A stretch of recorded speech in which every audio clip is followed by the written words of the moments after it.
You can take your seats. As you do, I'd like you to answer a question and share it with the person next to you.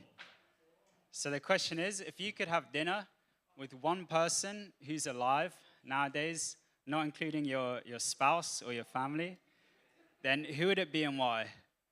So that's the question. Share with the person next to you. You got 30 seconds each. Is that difficult? Probably famous.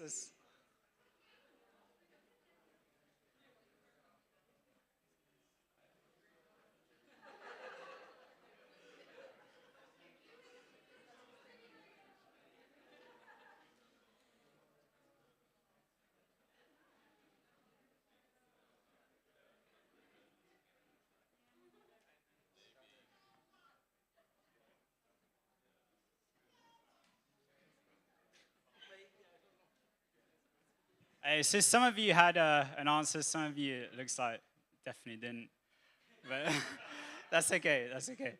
We're in our series Sabotage, and today I want to talk to you about a situation that a lot of us go through, and that's we want to grow, but we don't want to sacrifice.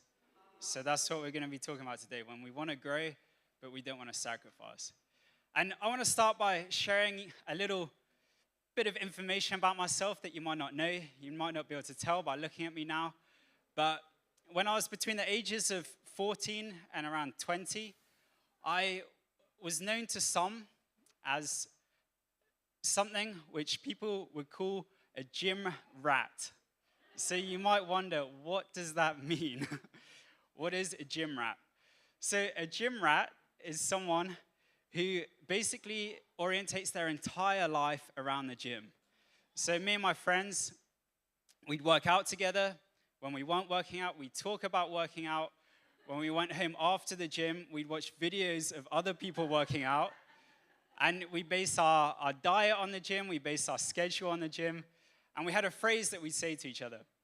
And this phrase was especially useful if some of us were feeling a bit tired or a bit sore from working out. And we'd say the phrase, no pain, no gain. So no pain, no gain. Basically, we realized that if we were going to get nice and musty, go from skinny 14-year-olds to musty men, then we had to put the sacrifice in. To see the growth, we had to sacrifice. And to see the gains, we had to go through pain as well. But the thing is, nowadays, in our culture, people don't really like talking about pain and sacrifice. Actually, marketing has brainwashed us to believe that there's a quick fix for everything. So I want to share some actual real adverts with you, because these made me laugh preparing for this. And the first one keeps coming up on my Instagram. I can't get rid of it. I don't know what happens. You say hide ad, and it still keeps coming up. So let me find where I have these. Here we go. Okay. So the first one is called the 4-Hour Work Week Secret. Are you ready to break free from the 9-to-5 grind and achieve the 4-hour work week? Our step-by-step process has helped thousands of professionals achieve their dream lifestyle. Join our free masterclass and learn from the best as we guide you towards a life of success. So apparently, we're all doing it wrong. We're working too much. 4 hours a week is the way forward. That's the quick fix number one. Now, quick fix number two is for parents. So I know this isn't all of you, but keep this in mind. If you're a parent now or not. But if you want to become a better parent, there's an online course in which you can take, and this is going to help you become a better parent. The course is called the 1 Week Parenting Miracle. 1 week, okay? And it's 2 hours long, just 2 hours. That's all you need. And the promises of this course is that you'll be an expert in child discipline.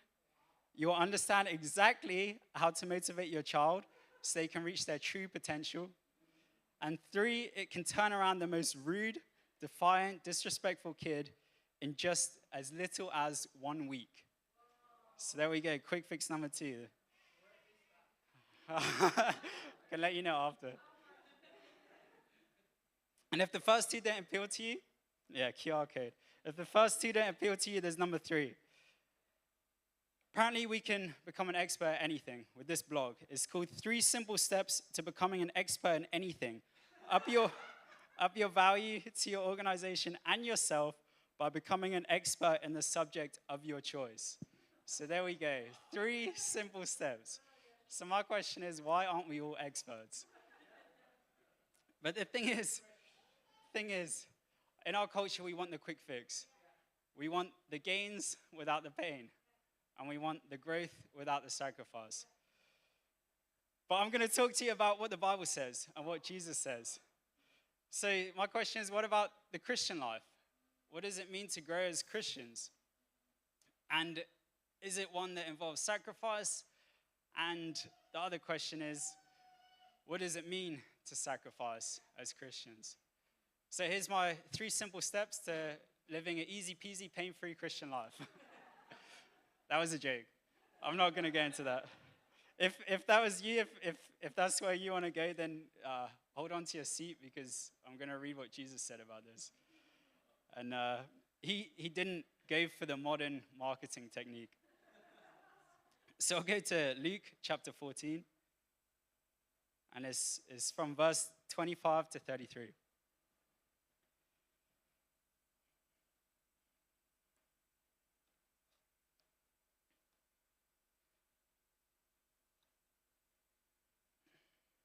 So large crowds were traveling with Jesus.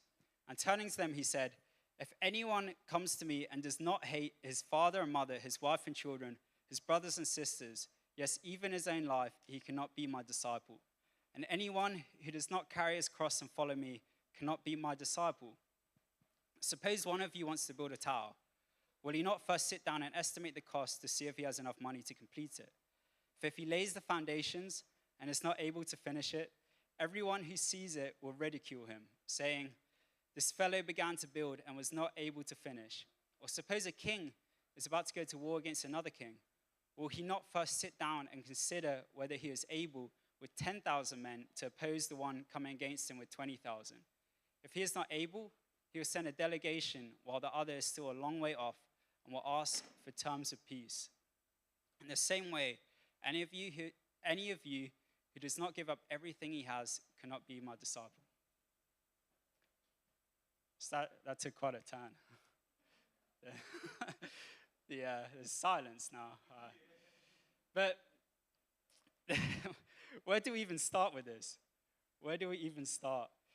I want to start with looking at growth, what it means to grow as a Christian. And to look at that, I think we can look at this word disciple that Jesus uses. Because a good word that we can use nowadays, like a modern word of this word disciple, would be apprentice. So the idea of being a disciple is like being an apprentice. So an example would be if you want to become a great carpenter, if you want to become good at woodwork, then you would apprentice a great carpenter. You become their apprentice or their disciple.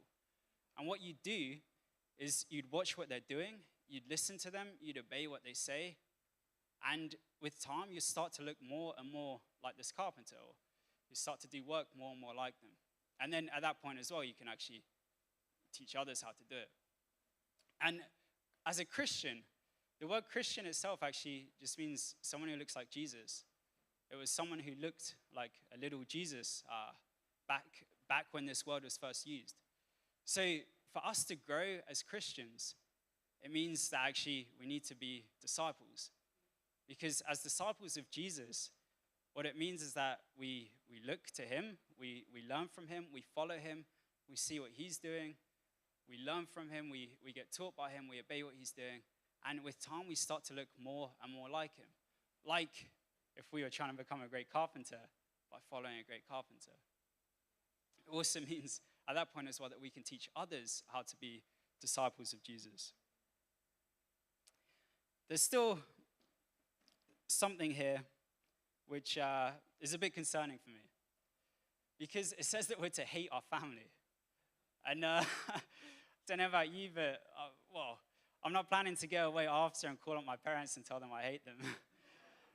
So I want to look at what is Jesus meaning here, where he says that we have to hate our family. Because I know that in other parts of the Bible it says that we're to love people, we're to love our wives. So why is he saying to hate them? Why is he saying this? And there's a passage just before this one, from verse 15 in Luke chapter 14. And it's a parable. And I think by looking at this, we can actually gain insight into what Jesus is referring to here. So I'll just give you a summary of it. But the parable is about a man who invited a bunch of people to a great banquet. He invited many people. But what we see is actually that people started making excuses, and they didn't want to go to this banquet. They didn't accept the invitation. They didn't want to sacrifice. In a way, they sabotaged themselves. They didn't turn up to this great banquet. The first one had an excuse that he just bought a field. Second one, that he bought some oxen and he wanted to go try out his new oxen in his, wherever he uses them. And the third was someone who just got married. So these aren't necessarily bad things in and of themselves, but it kept these people from going to the banquet. So then the master goes, his servant comes back and tells him this. He sends his servant out and he invites a bunch of other people along to the banquet, and these people come. These are the people who were unexpected. They weren't expected to be people invited to the banquet. So these people weren't willing to sacrifice. And if we join these two things together, what I believe we can see is that actually to give up everything for Jesus is to accept his invitation. So as if he were inviting us to a banquet, we choose that invitation. We choose to say yes to that over anything else in our life, over our new field, over our oxen, over our marriage, over our family. Actually, to give up everything, to be the disciple of Jesus, to hate everything else, is to put him first and put him in the first place. So to grow as Christians, we need to be disciples, and to be disciples, we need to sacrifice. And what that is putting Jesus in first place and everything else below. I'm interested in why these men didn't turn up to the banquet.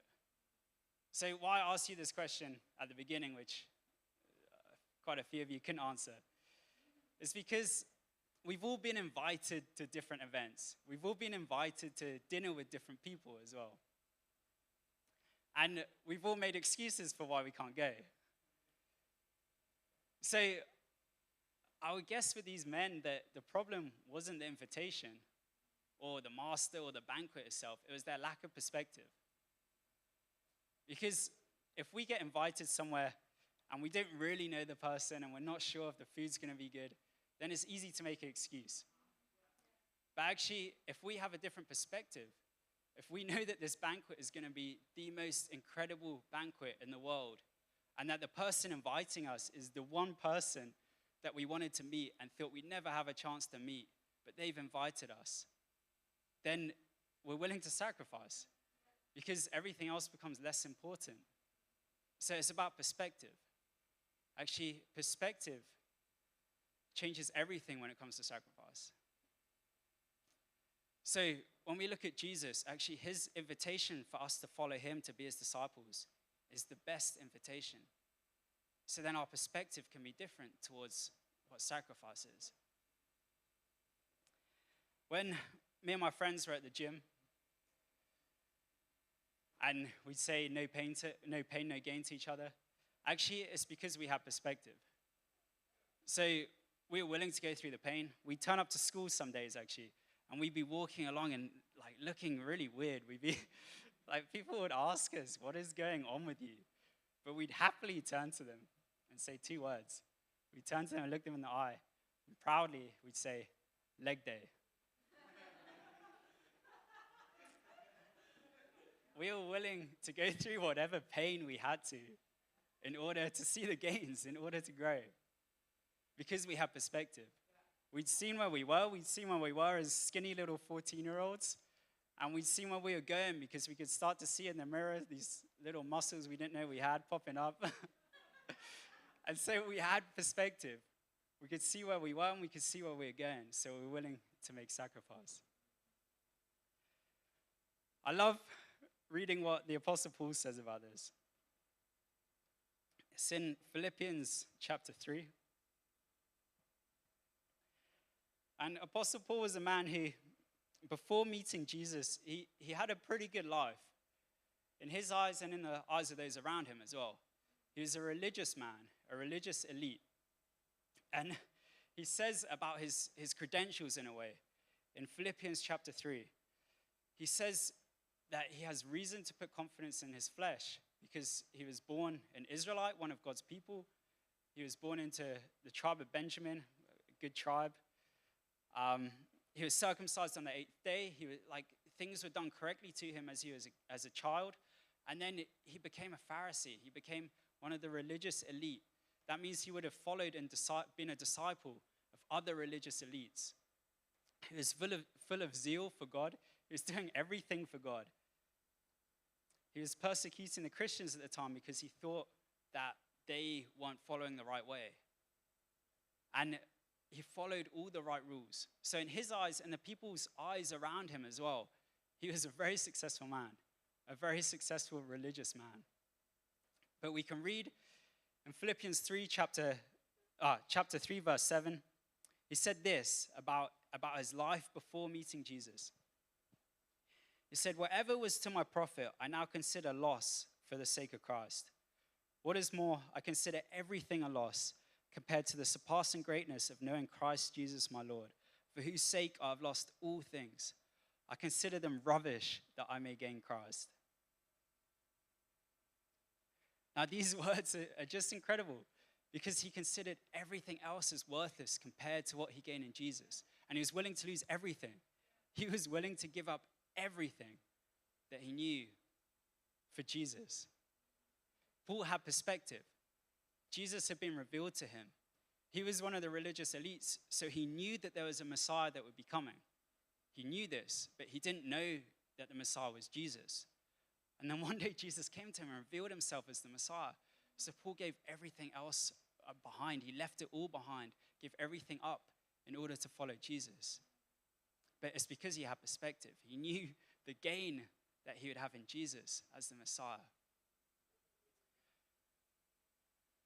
Now, this is something which in my life I've had times where I've lived a life of sacrifice.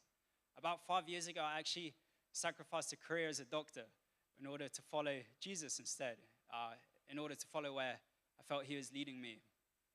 And this isn't to say, look how much I sacrificed. Because actually, what I've seen over the past 5 years is it's so hard to keep Jesus at the first place. Actually, sacrifice isn't just about one event. It's not about leaving everything and then going and hoping for the best and leaving Jesus at the beginning. Actually, it needs to be something daily. What I've seen over the past 5 years is that I've got so easily distracted by other things. And these might be other careers, other career paths, because I left one and now maybe Jesus isn't doing exactly what I thought he'd do, and maybe it's time for me to go and find another way. Or it can be good things. It can be my wife, my child. It can be pleasures. It can be worries.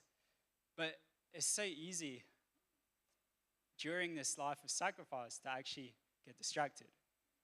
So it means that we need the right perspective, because perspective changes everything when it comes to sacrifice. And this is a perspective of daily sacrifice. So it's not just a one-time event. It's a thing which is every single day in our life. And remember, it's not just about giving things up, because giving things up in itself is absolutely pointless. It's only worth it if we gain in Jesus. The reason Paul could do this is because of the gain that he saw in Jesus. So it's only worth it if it's in faith in Jesus and if it's with revelation of who he is. I love the way that Paul puts it in a different book. So he writes to the Romans, and this is in the book of Romans. It's chapter 12. And in verse 1, Paul says, he says to offer our bodies as living sacrifices. So this is quite a known verse, that we're to offer our bodies as living sacrifices, and that this is our act of worship towards God. As a living sacrifice, it's not a one-time thing, it's a daily thing, because we're still living, so we're still sacrificing. But Paul talks about perspective here. The verse actually starts saying, therefore. And he says, therefore I urge you, brothers, in view of God's mercy, to offer your bodies as living sacrifices, holy and pleasing to God. This is your spiritual act of worship. So Paul brings in perspective here. He adds the perspective along to the fact that we're to live as sacrifices. The perspective is a perspective of God's mercy. Paul's just spent 11 chapters in Romans building up to this point. And then he says, therefore, in view of God's mercy, offer your bodies as living sacrifices. This is just a response to everything that God has done. This is just a response to God's mercy. So the question is, what is God's mercy? What is he talking about? What has he been talking about for the past 11 chapters? This is something that I believe we need revelation on daily in our life, because only through revelation of God will we really see who Jesus is, and only then will we actually put him first, because we know the gain in him. So how Paul begins his letter is by sharing about what he called the gospel of God, the good news of God. So what is the good news? The good news, he says, is about God's Son, the fact that God sent his Son into this world to die and to resurrect. So without the bad news, that might not mean much to us. So then Paul goes into the bad news, and he starts talking about how the world is at the hand of God's wrath, how God's wrath is coming against the whole world. And that sounds pretty extreme. To take it a step further, he then says that it's coming against us as well. So the whole world plus you and me personally. And we just read that he said in light of God's mercy. So what is he talking about? The thing is that God is merciful, but he's also holy, and he's also just. So because of his holiness, all of us, to come to God on our own, we need to be perfect. And Paul then goes on to say that that's a problem, because no one's perfect. All have sinned and fallen short of the glory of God. No one's perfect. In fact, it's even worse. We're actually born into sin. And I see this in my daughter. One of the quickest things that she is to do is to disobey Annalena and I. We can quite easily, we say, Fern, come here, and she looks at us, smiles, and turns the other way, and off she goes, wherever she's not meant to be going. But it's because we've actually been born into this. We've been born into sin. And this sounds like quite a big problem. God is just as well, which means that he has to punish this. If we've done wrong, he has to punish it. If the courts in Poland were letting off criminals just because they felt like it, we probably wouldn't like that, because that would be a lack of justice. And we like justice. We know that it's part of how we should live as humans. So God he's merciful, but he's also holy and just. So now we come to his mercy. He is merciful, so he wanted to do something about this. He had a plan from the beginning. And what he did was he sent his own son. And it's important it was his son, because as I said, we were born into sin. And this is because of Adam all the way at the beginning, the first man. So it couldn't be a son of Adam, it had to be a son of God. And then Jesus was born. He lived a life of perfection. He did everything that we couldn't do. And then Paul says, he then offered himself as a sacrifice for us. So this starts to make more sense, why we live as sacrifices. Because actually there's been a sacrifice sent for us. Through this sacrifice, we're promised life. Because not only did Jesus die, but he also defeated death and rose again. So that we can live in that life. We can live the rest of our lives with him and in relationship with God. But it goes one step further as well. Because yes, it's for this life and we receive the Holy Spirit, but it's also for the whole of eternity. So there was a song that I used to listen to. There's a nice bit of rap, Christian rap. And I love rap because they say huge truths in the most simple of words, the most simple of lines. And one of these was simply, life is short, but eternity is long. So obviously, huge understatement. But if we think about it, our lives are short, but we have the whole of eternity ahead of us with Jesus. So how do we respond to this? This is God's mercy that he sent his son for us so that we may live and that he may take our place. So our response to this is to live our life as living sacrifices. But as I said, sacrifice is all about perspective. We've been invited to the best banquet. We have the best invitation ahead of us. And now we live our life daily because of this. We live our life daily with Jesus in the first place in our life because only he is worthy of the first place in our life. So my question to you is, what things are in your life that are above Jesus? Or what things are in your life that need to be sacrificed, that need to be given up? And this isn't for the sake of going away and like, it's my TV, just destroying your TV and sacrificing it. Because if we do that, it will just be replaced by something else. For me, if I'm on YouTube too much and I try to not go on YouTube, I then find myself on Facebook. So what this is about is asking God for a revelation of Jesus. Asking God for a revelation of where we were completely hopeless, but a revelation of then what he did for us and where we're going as a result. Because then we can live our life with this perspective every single day. We can live our life with a perspective of Jesus, of the good news, of the fact that life is short but eternity's long. So my question is, what is there that is ahead of Jesus? And then I want you to just come to God and offer that to him. To say, God, I see that this is above Jesus in my life. Will you take it? Will you take it away, and will you put Jesus in the first place? Will you give me revelation of Jesus so that he can take the place that he deserves in our life? And let's be people who grow. Let's be people who grow to become more and more like Jesus. Let's be people who are willing to sacrifice because we know the gain that is ahead of us. Let's be people who have this perspective, and then sacrifice changes, the meaning changes.